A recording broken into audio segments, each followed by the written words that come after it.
एक अच्छी comedy film में हीरो और उसके दोस्त की केमिस्ट्री बहुत जरूरी होती है। जैसे मुन्ना भाई में सर्किट के बना मुन्ना अधूरा था। बिल्कुल।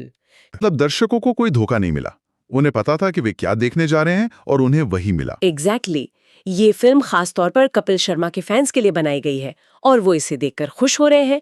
ये अपने टारगेट ऑडियंस को पूरी तरह से संतुष्ट करती है और बॉक्स ऑफिस के लिए यही सबसे ज्यादा मायने रखता है। तो इन सब बातों को समेटें तो क्या कहेंगे?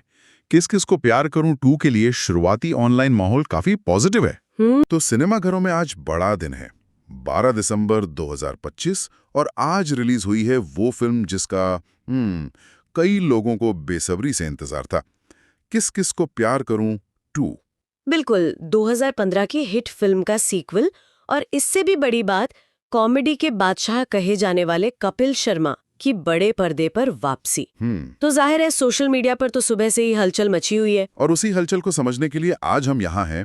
चलिए इसी की चीरफाड़ करते हैं, देखते हैं कि ट्रेलर में जो वादा किया गया था फिल्म उसे पूरा कर पाई है या नहीं। चलिए शुरू करते हैं सबसे बड़े सवाल से।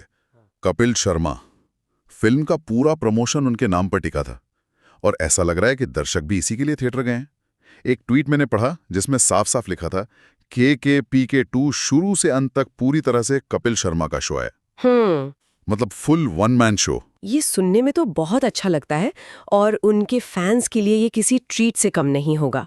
लेकिन एक क्रिटिकल नजरिए से देखें तो क्या ये एक अच्छी फिल्म की निशानी है? अच्छा। या ये कहानी और निर्देशन की कमजोरी की ओर इशारा करता है कि उन्हें एक ही स्टार पर इतना ज्यादा निर्भर रहना पड़ा? अरे ये तो सोचने वाली बात है।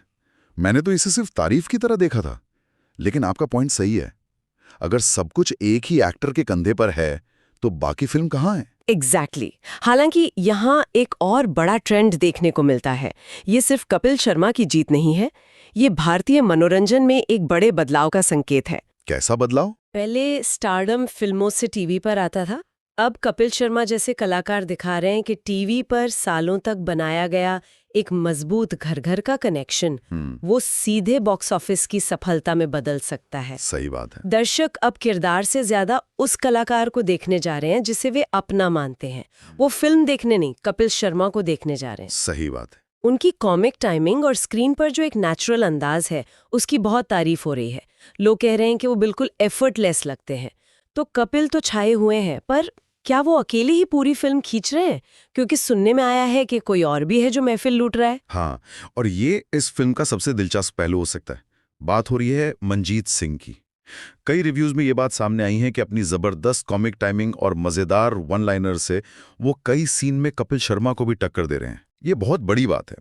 एक अच्छी कॉमेडी फिल्म में हीरो और उसके दोस्त की केमिस्ट्री बहुत जरूरी होती है। जैसे मुन्ना भाई में सर्किट के बना मुन्ना अधूरा था। बिल्कुल। शायद यहाँ भी वैसी ही एक यादगार जोड़ी बनाने की कोशिश की गई है। और टीम की बात करें तो फीमेल कास्ट का क्या हाल है? त्रिधा चौधरी, आयशा खान और पारुल गुलाटी। अक्सर ऐसी कॉमेडी फिल्मों में हीरोइनों के पास करने के लिए ज्यादा कुछ नहीं होता। शुरुआती रुझान तो यही बताते हैं कि उन्होंने अपने किरदारों के साथ न्याय किया है।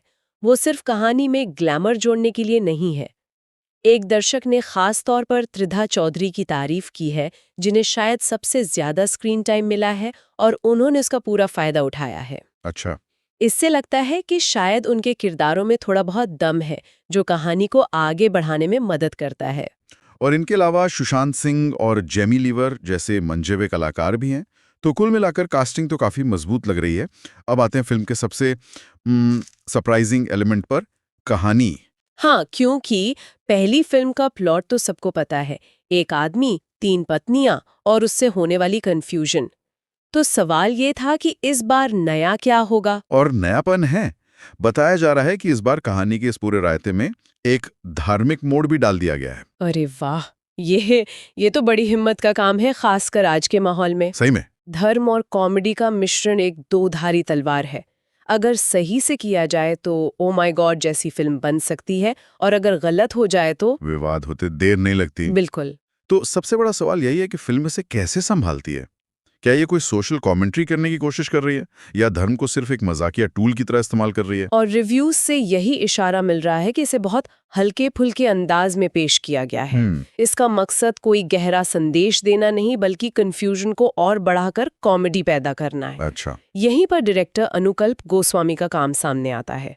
3 अलग-अलग कहानियों को, जिसमें एक धार्मिक एंगल भी है, एक साथ बुनना और फिर भी फिल्म को मजेदार, तेज और सरल बनाए रखना, ये उनके निर्देशन की काबिलियत को दिखाता है। मतलब उन्होंने एक कॉम्प्लिकेटेड कहानी को उलझनने नहीं दिया, जो अक्सर ऐसी फिल्मों के साथ हो जाता है। सही पकड़ा। ऐसी मैडकैप कॉमेडी का पहला नियम यही है कि दर्शक कंफ्यूज ना हो, वो बस मजे लें। और लगता है डायरेक्टर इसमें कामयाब रहे हैं। तो कुल मिलाकर दर्शकों का फाइनल फैसला क्या है? क्या ये फिल्म देखने लायक है? लोग इसे प्योर एंटरटेनमेंट और फुल ऑन मैडकैप एंटरटेनर जैसे टैग दे रहे हैं। एक ने तो लिखा है कि ये 2 घंटे 22 मिनट का नॉनस्टॉप पागलपन है। मैडकैप एंटरटेनर शब्द अपने आप में बहुत कुछ कहता है। इसका मतलब है कि दर्शक दिमाग घर पर रखकर सिर्फ हंसने के लिए थिएटर जा रहे हैं और फिल्म उन्हें वो हंसी दे रही है।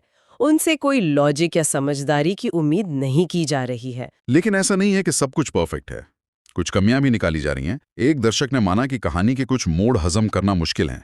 इसका क्या मतलब निकालें? मतलब कहानी शायद उस पॉइंट पे पहुंच गई जहां दिमाग कहता है, अरे यार ये कुछ ज्यादा हो गया। हाँ। कॉमेडी में आप थोड़ी बहुत बेतुकी इलॉजिकल चीजें मानकर चलते हैं, जिसे हम सस्पेंशन ऑफ डिसबिलीफ कहते हैं।